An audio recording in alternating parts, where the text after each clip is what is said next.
Greetings. Welcome to another edition of Dancehall Giants. My name is SirB, and this is another edition. Today, we're going to be sitting down. We're sitting down today with one of the legends in the music. Brother has been in the music for over 30, 40 years and still going strong. You might not look it. He looks like a young man, but he's not that young enough. But anyways, he's from the great band called Messenger that was ruling in Toronto and the whole of Canada back in the early 80s and until then.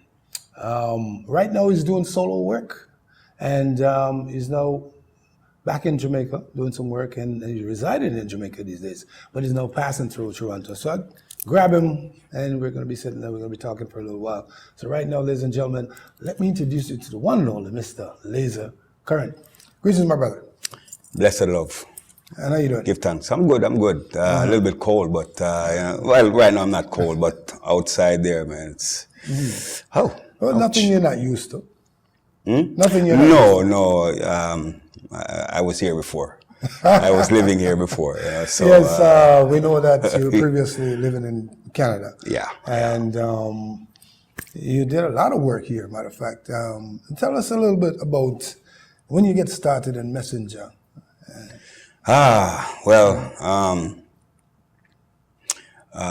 Canada, Jamaica, first and foremost, before we get to Canada.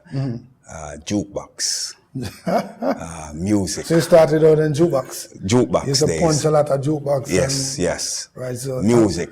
Yes, you're affiliated with the music. Bass, drums, right. Version, music, more music. So when you're saying music and version, when you punch in the jukebox, you used to punch the version. Yeah. And you would work out on the version, like DJ. Well, yeah, the version is where you get to work out. And I personally was too young at that time. I wasn't really, working out in terms of, flipping the record and singing or DJing on the version. But I used to listen to a lot of the forerunners, Big Youth, Uri, and those greats. So those were your inspiration? Yeah. Right. Especially Uri was my inspiration. I used to buy Uri albums all the time. So when did you decide that, okay, this is what I want to do with the rest of my life? Well, when I came to Canada, I started taking music in my first, the school I went to, senior public school. Right.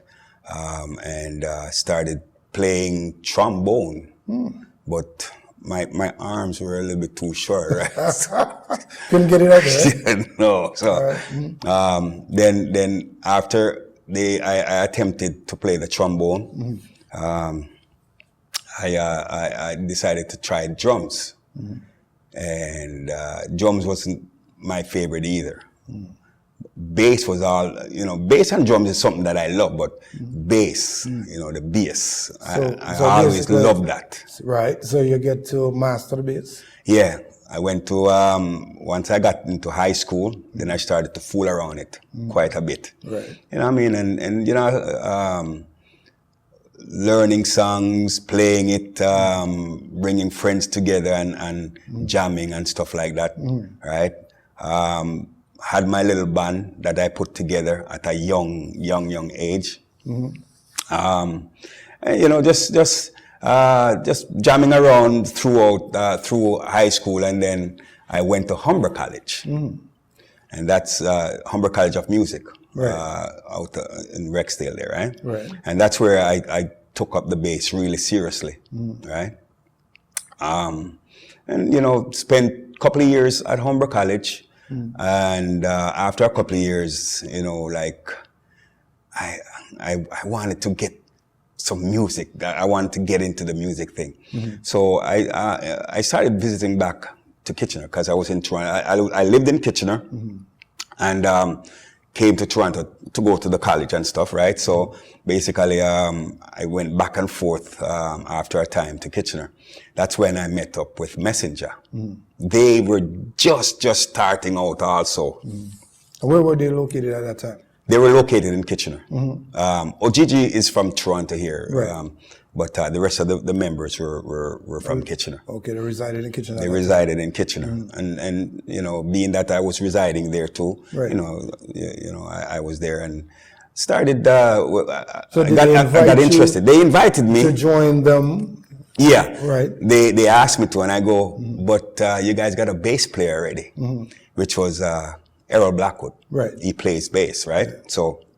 Yeah, big up Errol Blackwood. Big, yeah, Yes. big up yourself, Errol.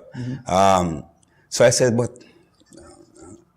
you know, I can't do it because you guys got a bass player already. I'm a bass player. So how did you fit in? Well, they, you know, like Ogigi mainly, you know. Right. He said, man, you go school, college, and you're a musician, man. You must can play keys, you know. It doesn't have to be anything extravagant. Just hold the card, just strum the cards or shuffle the cards. Right? You know your cards, right? You can figure it out. So, yeah, I said, okay, yeah. You know, so I started playing keyboard, and everything started out there. Yeah, with the band, you know. And in fact, immediately after I joined, then we started to get the shows out of the area, out of Kitchener. Who was working with you guys at that time to get you guys on shows here in Toronto? And at the early stage, you know, we were doing it. I think Messenger was doing it by themselves. But then we hooked up with Trevor Daly. Trevor Daly is the brother of Richie Daly from Third World, right? And he took it over, and he worked, and then he got us signed to a major label? Major label. And which label was that, man? That was Warner Brothers. Warner Brothers. WEA, which is like a subsidiary of. And back in those days, Warner Brothers is a big thing. Big thing. The only drawback to that signing was that it wasn't international. They only signed us in Canada. Right? And we worked towards getting it international, but it never did evolve into that. So tell us some of the gigs that you've played here in Toronto. Wow. The Bamboo Club. It's a bunch of places. Maple Leaf Gardens, Ontario Place. A bunch of places, man, in Toronto here. I can't remember some of the names of the clubs now. Right. But those three were very prominent places, At that you know. time. At that of course, time. don't forget Concert Hall. Yes, the concert hall too. Yeah. Legendary concert hall. The legendary concert hall. The Danforth Music Hall, right? So yeah, we played some great venues here What in about Toronto. outside of Canada? Where have you guys played? Did you make it to the Great Reggae Sound Splash? We did. What year was that? That was 1985. And how did the people in Jamaica Responded to you guys? Well, okay, you know how Jamaicans are. Them love them hardcore stuff, right? We were more international flavor. However, they accepted us and responded quite positively, man. Yeah. So you guys would basically introduce the band from Canada, and you delivered. We delivered. We delivered, yeah. Then we left from there.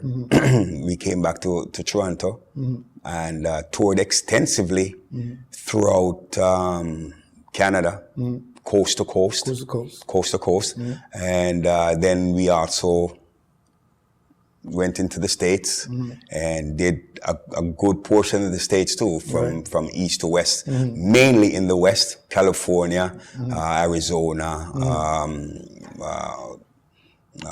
Seattle, Washington, Oakland, a bunch of places, man. Wow. Chicago, Detroit. Yeah, the style of music that you guys do is respected in that side of the world. Yeah. Right, because they do have a lot of California. there. California, man. Yes. Reggae on the River, etc. Reggae, yeah, we did Reggae on the River also. California is a beautiful place for the music. Right. Yeah, they really, Bright, sunny. yeah, they really accepted and embrace the music. That type of cultural music. Right? Yes, definitely. Yes, I realize Met that. some legends out there, Steel Pulse, Burning Spear. Right. Oh man. Now, which show, can you remember exactly which show you met who? The various places that we went in California. I can't remember exactly the shows that we met. That was just the meeting place. California, because most of the bands and artists pass through California. The people out there love reggae music, and they love the roots and culture music too. Right. You know, conscious music, music that is saying something. Yeah, so we full joy being out there and you know, participating in presenting them, you know, with good music. With your style, of music from Canada. So yeah. How long did you guys stay out out west? In California? In California. Well, touring was, you know, like, I did enjoy some good times touring. Right. You know, the big busing, you know, that kind of vibes, you know, playing cards and dominoes while we're driving and stuff like that. And then you get to the venue and you play. Yeah, so touring, we usually leave, it was like 2-3 months at a time. Yeah, so we'd leave here and we wouldn't be back until 3 months later. Yeah, so, and like I say, which right through Canada, into the States. Washington, Seattle, and go all the way down. And sometimes we would go like to Windsor, through Windsor, Detroit, Chicago. And down that way. So, Messenger, once you guys returned to Canada, did you guys continue performing here? And when did you get into recordings? Okay. Well, the first album, entitled Rock You High, was done in California also. Ojiji met a friend out there. I can't remember. I think his name was Dave, right? And he had a studio. Right. And, you know, like, he invited us out there to record at a reasonable rate. Right. So we went and recorded the first album in California. The second album was done here in Toronto, Canada. Yeah. Hi, my name is SirB. Formerly from CHLY 105.5, 20 years lately. Right now you can find me on Roots Reggae Radio every Friday, 9 p.m. until 12 a.m. every Friday. That is Roots Reggae Radio. You can go on TuneIn Radio, stroll down till you get to Roots, R-O-O-T-Z, and you'll find Roots Reggae Radio. Stroll down, you'll find that. Log on, you can listen live every Friday at 9 until 12. You can check me out at Koolrunnins, which is KOOLRUNNINZ. You can check me out there. That's my email. Send me your emails. Send me your requests, any commentary you like, and if you'd like to book me for stage shows or anything else, that's how to find me. You can call me at 416-801-7472. More blessings every time.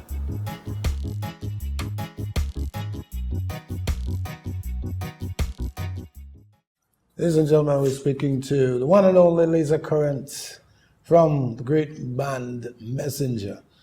And so tell me, Lazah. Yes, I. Is it in the works in the near future? You seeing Messenger reuniting, coming back together to do a tour by any chance? I know you're doing the solo work now, but is it possible? I wouldn't mind that. Honestly, I wouldn't mind that. And I've insinuated that with different members in the band, but it's just not coming together, you know. Yes. There are differences that you know, of the past, and it seems like What happens it with is playing a major role in. Yeah. All the groups, all the major groups that came together. Yeah, Everybody always have differences. Yeah. We're talking about not just reggae, but R&B group also. That is why you find a lot of the lead singers always leave and go on with a solo career. Yes, right? yes, yeah. But somewhere along the line, they'll overlook their differences and they'll come back together. And they'll for a tour or something like that. Right. I'm hoping that it can happen, you know, we could get to also highlight our own solo workouts, career. You know what I mean? Errol Blackwood is still doing his thing. Big up yourself, Errol. Yeah. Right. Eric Walsh, the guitar player, is doing well in California. Right. And of course, I am doing my thing here in this area and international. Jamaica. We haven't gotten to that yet, but yeah, Jamaica and here, you know. You have no return to Jamaica, and how long now since you returned back to Jamaica? In 1995, in the middle of the 90s, I won a few awards, like video awards. Right. Then I won DJ of the Year award. Right. My first solo album was nominated for the Juno Awards. Should have won. Yeah. But politics is inside the business, you know, as we know. Yeah. So that, you know, and then we won again the DJ of the Year award in 2002, I believe it was. And, but in here, in Toronto, I don't like we get the accolade of winning a Juno, being a part of the Juno situation there. We're nominated, but we're not getting the kind of highlight as most other bands would, who would have won the Juno outside of Canada. But I'm talking about in Canada. In Canada, well, yeah. I don't know. In Canada, I don't know a lot of people that has won the Juno and gone, you know, anywhere else. No. It's always, yes, you do win. You know that you have won a Juno or 2 or 3 or 4 or 5, etc. But you're still somewhat stagnant. Yeah. And that's business. Yes. It's like if you're in the United States of America and you do win a Grammy, somehow you go on to an extensive career by you're getting a lot of of companies are looking to sign you, you know, and you move forward. But for some reason here in Toronto, nothing happening. Particularly reggae music. And why is that? I wish I could, you know, point my finger to. I think reggae music is kept in a certain. On a certain level, and although it is the music that everybody is dabbling into, it's international. It's probably the biggest music in the world, and everybody's taking a piece out. Everybody's taking a piece, and the thing is, also is this, right? You have persons who will come, they watch it, they learn it, and they run with it, right? Big money. Because we're poor back home, we can't. Now, yeah. Most of the people that's making money out of reggae right now is non-blacks. Yes. There's a lot of white bands who are now involved. Yeah. Big ups to them because they're doing great for the music. Yeah. But now they're making a lot more money than the actual people that even started. That are the originators and the creators of the music. You know what I'm saying? I was surprised the other day that my brethren was telling me, Herbie is going to be talking also later on, that the biggest reggae single, right, wasn't done by Bob Marley. Like when he asked me the question, I go, Bob Marley, One Love. He goes, nope. And can you guess? And I go, and I try to figure out somebody else who may have been in that position, but then he says, it's Snow. Snow from right here in Toronto. And we, Messenger, was the one that helped to bust Snow, right? We were the first ones to bring him on Extender Mix back in the days Back in the day. with Tony, right? Yes, I remember we brought him on Extender Mix, and he just did that one song. And then send them all the way to the top. And it's the number one song. So it goes to show you, Internationally, worldwide. unfortunately, the coloration, you know what I mean? I think it has a lot to do with that. You know, the promotion of the music and the acceptance by the masses. Right, you know what I'm saying? right. Yeah, the people who have the money to support it, to push and support the music. You know. Wow, it's too bad. It's unfortunate because you know it's like, hey, you know, the originators and the creators should also be benefiting from you know what we bring to the table. You know what I mean? Rather than persons just taking it and jumping on the bandwagon and taking it taking it and run with it and benefiting from it. You guys. It's terrible. Yeah, I've seen a lot of originators. Some of the guys that started this music. Some of the originators we're talking about from back home, a lot of them is dying poor. Yeah. And their music is playing all over the world. All over the world. And they, you know, part of the problem also, I mean, back in the days, producers would produce the artists and the artists would not know. Have to the producers yes, because definitely. you have to remember that a lot of them back those days, they'll voice a singer or entertainer, and they'll take their stuff and they'll go and try and find market for it somewhere else. And most of the time they pay you a small sum, and that's all you're going to get. Because why? You did not know the business. Why? Yes, because you don't know the business. And when you're in Jamaica and you're, not knowing the business is very good point. It's very important. You have to know the business. It is, but at that time, people are poor. Like a lot of artists are poor. So when a man say $300 or $400 for this song here, so that's you know what I'm gonna offer is something. It's better than nothing. It's better than nothing. You know what I'm saying? So you're gonna take that and run with it without knowing. Knowing the other half of the thing. You just know the half with your voice, and you know you're a star within your own little area. You know what I mean? But you don't know what is going on actually happening. So you're ripped off. You're totally ripped off. And it's your own people doing it to you. Your own people. Yeah. So you have nobody to blame but ourselves.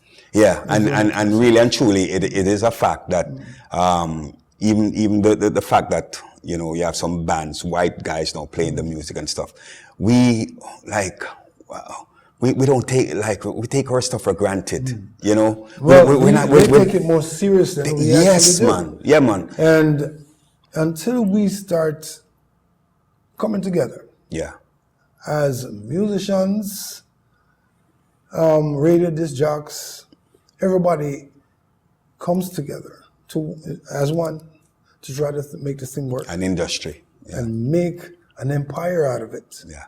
Will forever be scattered. And nothing is going to come out of it at all. Because right now, I believe France has got millions for a lot of these reggae superstars. And they can't claim that money. For whatever reason, I don't know. Yeah. They can't claim it. And I mean... But if they should come together... They could claim as one unit. Yeah. All they need is entertainer, lawyer, and they all could come together and agree and work together. Then eventually they'll be able to get that money. So true. So true. Somebody have to retrieve that money. You can't be just sitting there. There's a lot of you guys like you that's putting out the work and not getting benefit. Not getting the benefit of it. That's wrong. Getting benefit. But because we're so passionate about it and we love it so much, we continue to do it. Yes, we love it and we continue to do it, but we still need to get the dividends. We need to pay our bills. Yeah. Take care of your family, take care of yourselves. Yeah. And grow. I mean, there's a lot of people out there who's buying big houses and setting up their family nicely, and you guys are still trying to make ends meet. That's ridiculous. I must say that some of the youngsters, they've taken a different approach, and they're making money. They're seeing where you know they have to be in control of what they're doing, and they're coming aboard and they come with a different way. They're learning from the past. Yeah, mistakes of the past. They're not repeating the mistakes. No. They're approaching it where they know they can make because money. they're more, these guys, these young guys are more educated about the business. Yeah. Than most of the guys back then, you know, and so they're making a hell of a lot of money.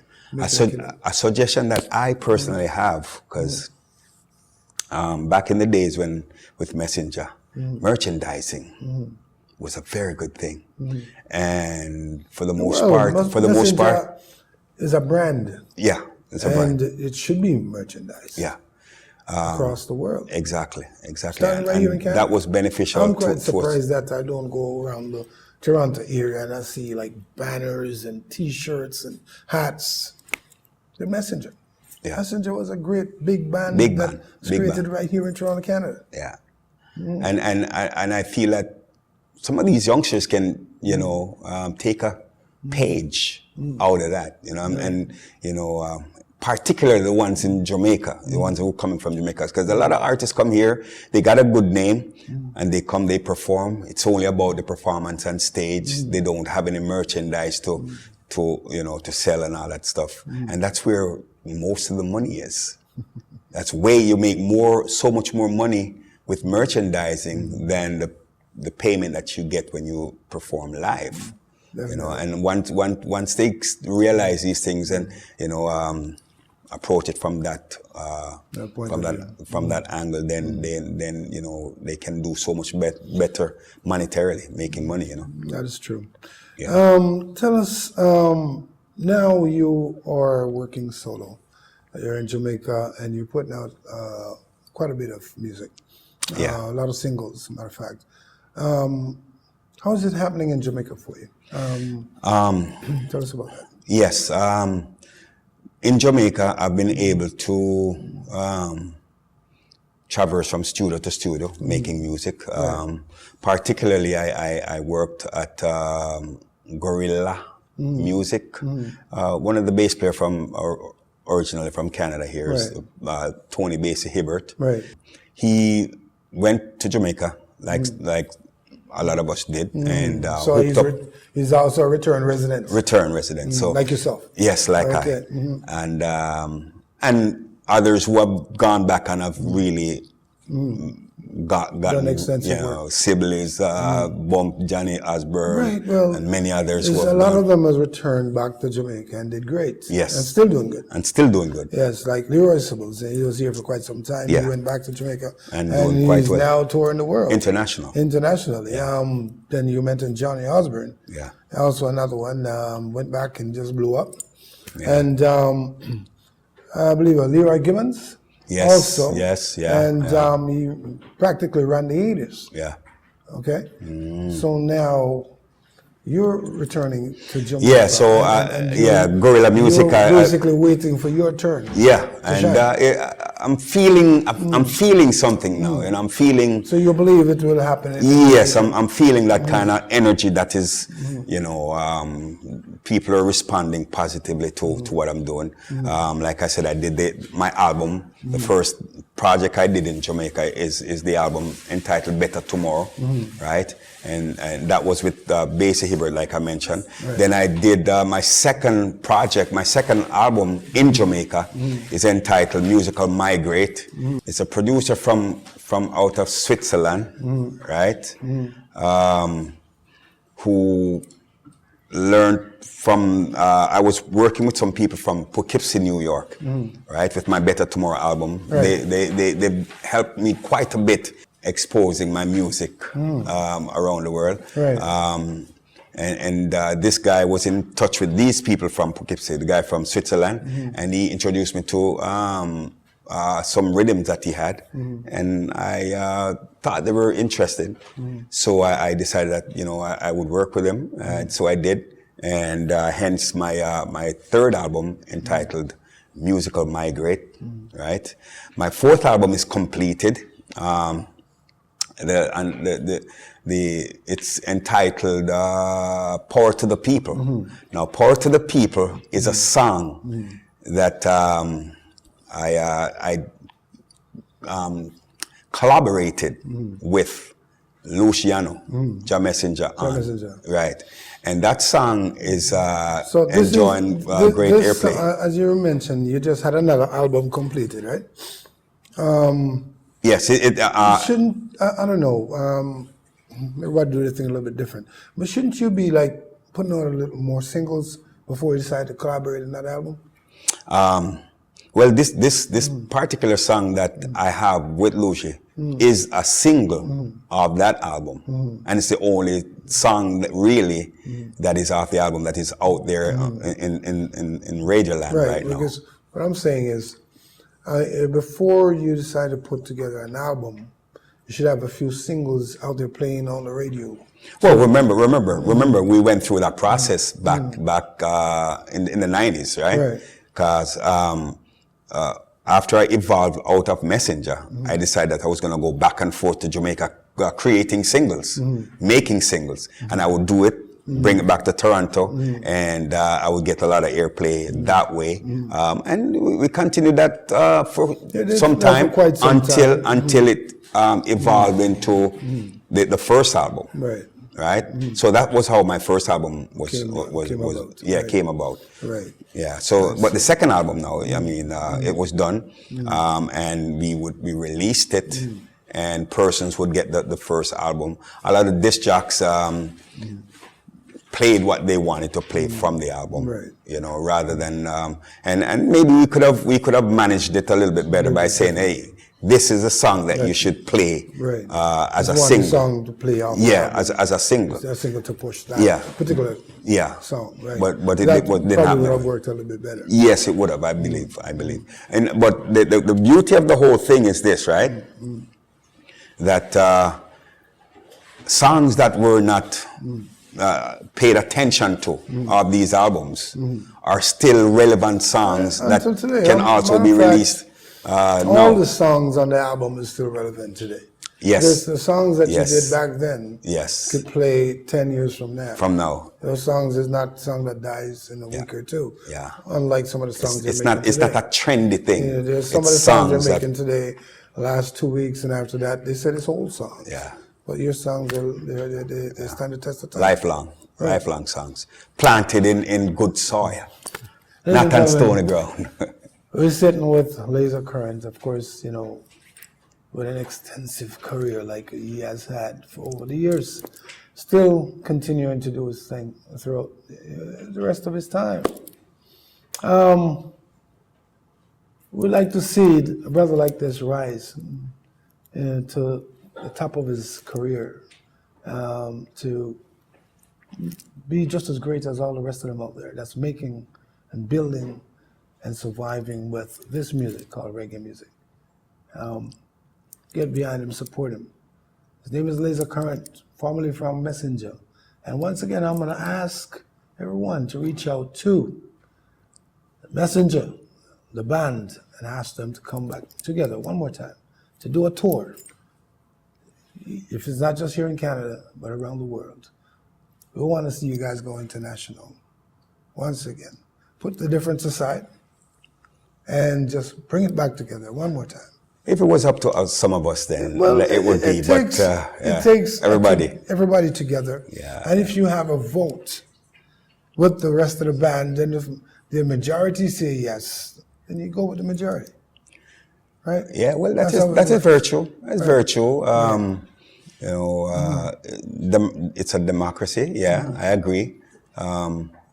And we'll see what happens. To live, give it a shot. We'll see what happens.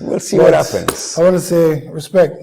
Thanks for coming. I wish you all the luck in the world, my brother. You're a hard worker and a dedicator to this music, and ambassador for reggae music. Yes, I continue doing your work. Give a thanks, man. Bless and love every time. Blessings to you, sir. Lazah Current. Zap.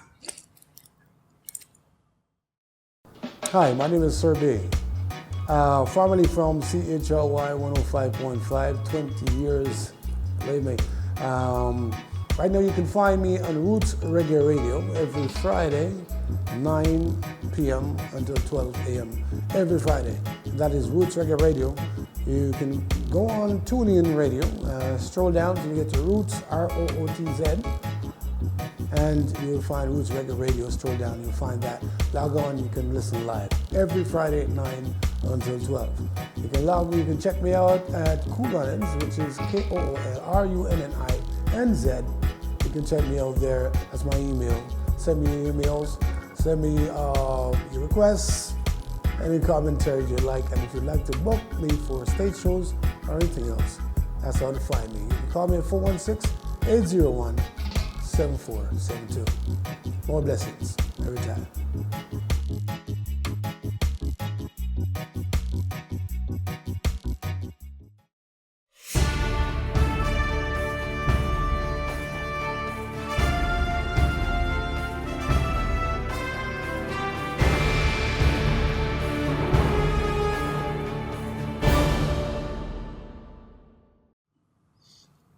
Ladies and gentlemen, we're here with the one and only Herbie Fabulus. Herbie Fabulus is a multi-talented individual. Yes, formerly boxer turned singer. I want to know how you make that transition from beating up people to entertaining people by a microphone. He's here to tell us how you make that transition from fighting to singing. Of course, God bless him with both talents, and he's got a passion for both. I believe age caught up to him, so he decided, look, I will not stay in the ring anymore by anybody beating me up. I might end up punch drunk one day and I can't sing. But he's here with us. He's going to tell us, how do you make that transition and why? Here, Fabulous. Respect. Good evening, sir. How you doing? Good to see you. Good to see you. Yeah. Yes. Welcome. Tell us, why did you start singing? We all know that you're a boxer, you've been knocking people out throughout the years here in Toronto, and now you're on a stage singing. Tell us about that. Well, it's interesting that you said that. First of all, let me say this. Boxing is easier than the music business. Tell me why you say that. When you train for a fight, you train real hard. True. You enter the ring with your opponent. Right. The referee, death, and sometimes luck shows up. True. And if you do your preparations really well, everybody's right there. You can handle things. You can see most things at all times. And you're in control according to how hard you work and so forth, your preparation. Right. In the music industry, it doesn't matter how hard you prepare yourself, how much homework you've done. Things come at you from all different directions. The music business is very unpredictable. Very, very. Yes. There's no guarantees. No, boxing, you have a fair amount of predictability because you can end the fight. Depends on the talent that you have. You train real hard, and if your mind's strong enough and you're determined enough, and if you have a good chin. If you got a good chin, you can make decisions. You can make decisions. You don't have to wait for the fight to end or for a referee to make that decision for you. You can make that decision, and it's final. Exactly. Music industry is a little different, but I enjoy both of them. I love them both. You love them both. Yeah, they're so both. if my you had DNA. to choose, which one would you choose? They both have their lessons. Music is less toxic on the body. True. Boxing teaches you life. It's a life sport. Of course. Because sometimes teaches you how to stay alive. Exactly, and sometimes it doesn't matter what you do, how hard you train in life. Things come at you from nowhere too, and you can get knocked down. You have a choice of staying down. Yeah. Or guarantee you're gonna lose if you stay down. Or get up. If you get up, you have a chance of winning and moving forward. But I love music.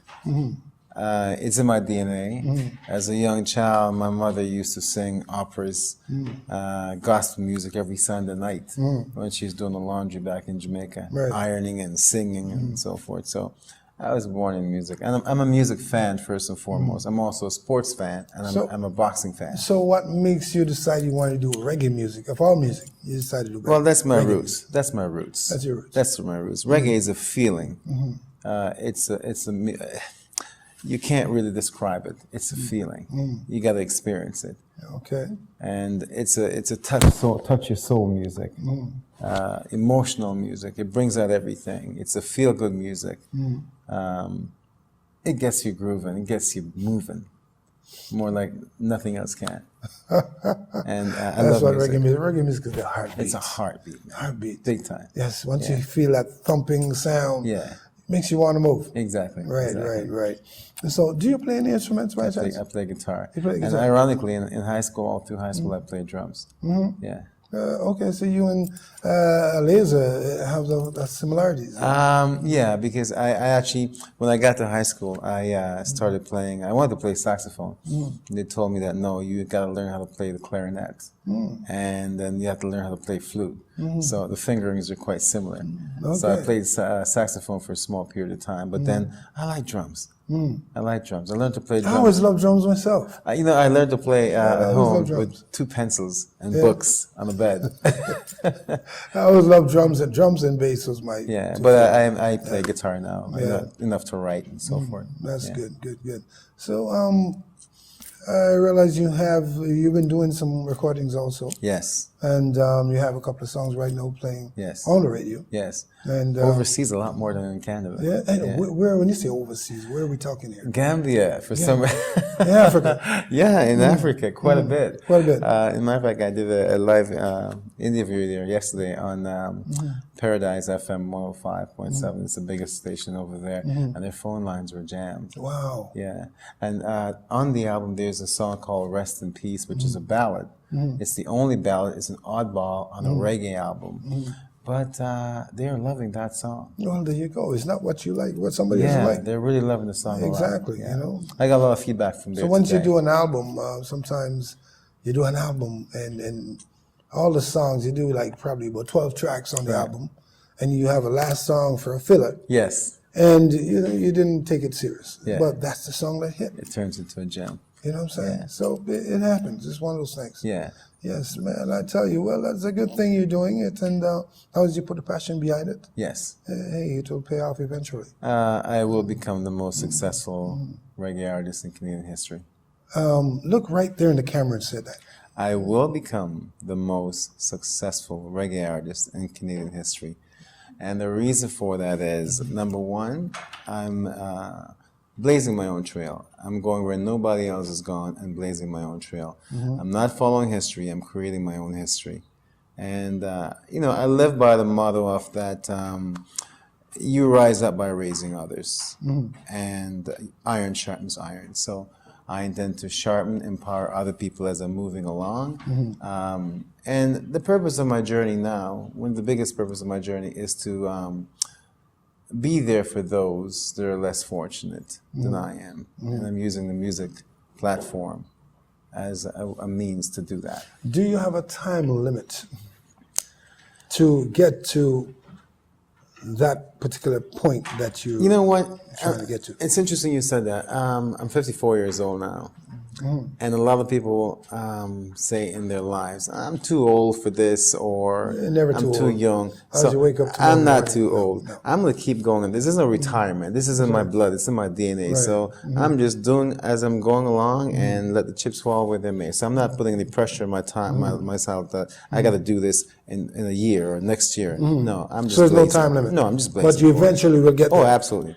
Is there any collaborations in the mix? I'm gonna- Probably a collaboration with I'd love Laser to do one with Current Laser and- Current. Right? I would love to The do great one. Laser Current. I would love to do one with Laser Current. That's a legend. Isn't it? Yes, and he's a foundation artist. And I tell you something, I love all kinds of music. Like I said, I'm a music fan first and foremost. Buju Banton is a dancehall artist that I really enjoy a lot, and I think Laser So you- Current is in that realm. Yes, he's right up there with all the best of them. Yes, Yeah. very much so. His music is fabulous. No pun intended. Not but Herbie. Herbie's fabulous. I hear you, my brother. I hear you. Wow. So you will be the most successful I definitely will be. in Canada. Absolutely. And outside. And you said that. Absolutely. And that's beyond Canada. That's a matter of confidence. And somebody's going to look in the camera and say that it's a matter of confidence. We can learn something. I from fought that. I fought that way. I had 67 fights. Right. How many wins? How I many won lost? 59. I lost 7. Wow. 7 or 8, I think it was.